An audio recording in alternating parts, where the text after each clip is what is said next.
جہاں انٹرنیٹ کے ذریعے زمانے بھر کی معلومات حاصل ہوتی ہے، وہاں اکثر لوگوں کی زندگیاں بھی برباد ہوتی ہیں، اور جانے کتنی زندگیاں نہ جانے کب تک برباد ہوتی رہیں گی۔ یہ واقعہ میرے ساتھ اس وقت پیش آیا جب میں 18 برس کی ایک ناسمجھ دوشیزہ تھی۔ جو لڑکیاں بنا سوچے سمجھے نیٹ کو استعمال کرتی ہیں، انہیں میری داستان سے بہت کچھ حاصل ہوگا۔ ہم 3 بہنیں غیر شادی شدہ تھیں، جبکہ ایک کی شادی ہو چکی تھی۔ آپی زارا کی شادی پھوپھی زاد سے ہوئی۔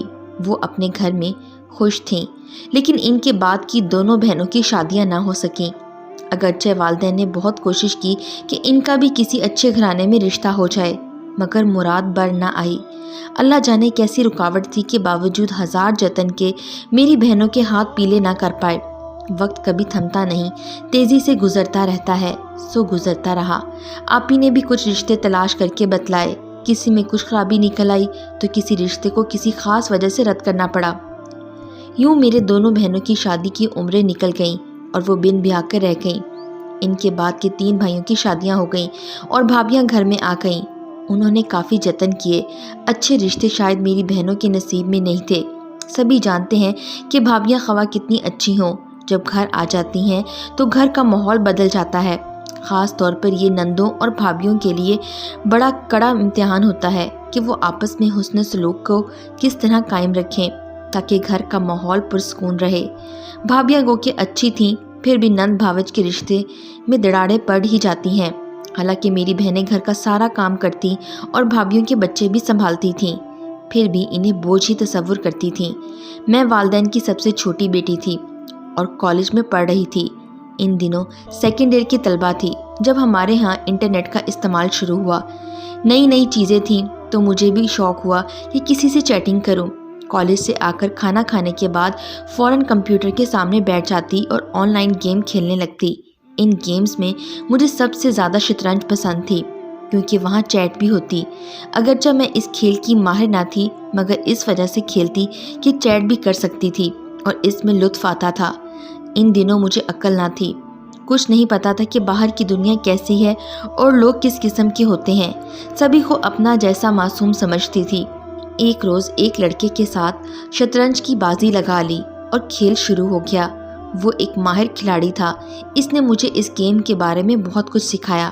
یوں ہم گیم کے حوالے سے چیٹنگ کرنے لگے۔ اس کا نام بشیر تھا اور وہ کینیڈا میں رہتا تھا۔ تقریباً ہم روز ہی چیٹنگ کرتے اور ہمارا آن لائن رہنے کا ایک ٹائم مقرر تھا۔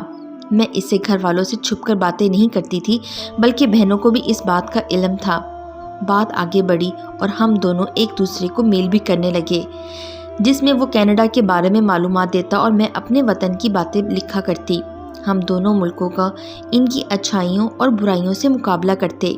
میں لکھتی اپنے وطن سے بہتر کوئی جگہ نہیں ہوتی، اور وہ بتاتا کہ بے شک، مگر انسان کو دوسرے ملکوں میں بھی آنا چاہیے، کیونکہ اس طرح ہم بہت کچھ سیکھتے ہیں اور دوسروں کی تہذیب و تمدن کے بارے میں بھی جانتے ہیں، تو ہمارا ویژن وسیع ہوتا ہے۔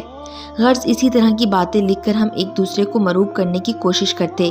گھر والے میرے اس مشغلے پر کوئی اعتراض نہیں کرتے تھے اور نہ توجہ دیتے تھے، کیونکہ میں ایک گھریلو لڑکی تھی، کہیں آتی جاتی نہ تھی سوائے کالج کے۔ بس گھر میں بیٹھ کر کمپیوٹر سے دل بہلاتی تھی۔ کہتے ہیں کہ آگ اور کپاس کا میل نہیں، کسی نے 100% درست کہا ہے۔ بالآخر نوبت یہاں تک آ گئی کہ ایک روز بشیر نے مجھ سے سوال کیا کہ شاہ بانو، کیا تم کسی کو پسند کرتی ہو؟ یہ وہ سوال تھا جس کی شعوری یا لاشعوری طور سے میں منتظر تھی۔ میں نے کہا پہلے تم بتاؤ، بعد میں بتاؤں گی۔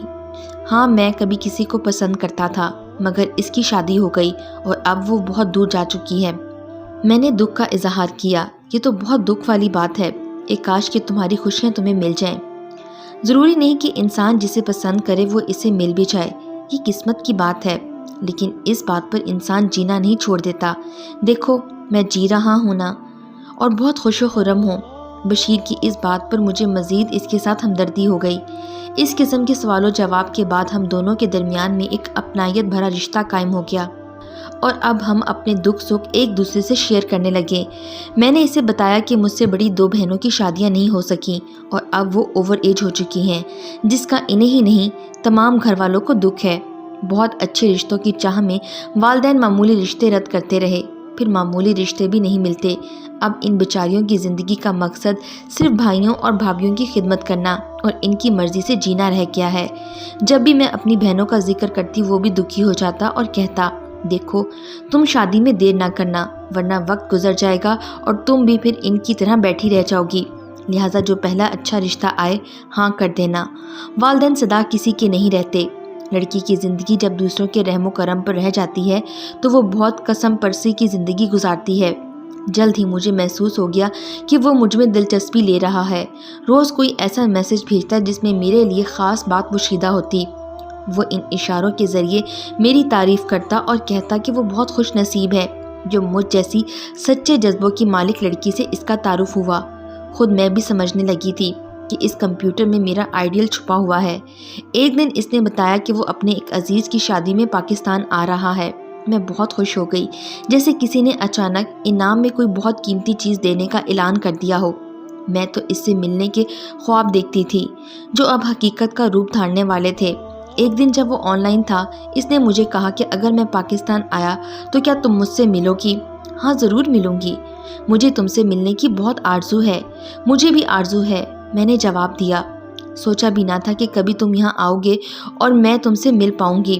بشیر نے اس دن کہا تھا کہ اگر تم نے ملنے کے بعد مجھے پسند کر لیا اور میں نے تمہیں گھر کی عزت بنانا چاہا تو کیا تم ہاں میں جواب دو گی؟ میرے دل میں ہزاروں پھول کھل گئے مگر میں نے بن کر جواب دیا، جی پہلے تم آ تو جاؤ پھر سوچوں گی۔ میں نے اپنی بہن کو بتایا کہ وہ شطرنج کا کھلاڑی کسی کی شادی اٹینڈ کرنے پاکستان آ رہا ہے، ہم سے بھی ملنے آئے گا۔ وہ بولی، امی کو بتا دو تاکہ وہ گھر والوں کو راضی کر لیں، تبھی ہم اس کی گھر پر مہمانداری کر سکیں گے۔ باجی یہ بات تم خود امی سے کرنا، مجھے لحاظ آتا ہے، پہلے مجھ سے اس کی بات کروا دو، اندازہ تو ہو کس قسم کا ہے، پھر امی سے بات کروں گی۔ میں نے باجی سلطانہ کو اس سے فون پر بات کرائی، انہیں اس کی گفتگو اچھی لگی۔ اب مجھ سے وقت کاٹے نہ کٹتا تھا اور پوچھتی تھی کہ کب آؤ گے اور وہ جواب دیتا کہ جلد آؤں گا۔ مہینوں یوں ہی گزر گئے اور وہ پاکستان نہ آیا۔ مجھے یقین ہو گیا کہ وہ مجھے بیوقوف بنا رہا ہے۔ میں نے اپنا خدشہ ظاہر کیا۔ وہ بولا، ہرگز ایسی بات نہیں ہے، دراصل میں بہت مصروف ہوں، تبھی شادی میں نہیں آ سکا۔ ہم پھر کب اور کیسے ملیں گے؟ میرے منہ سے بے اختیار نکل گیا۔ وہ بولا، اپنی تصویر بھیجو گی؟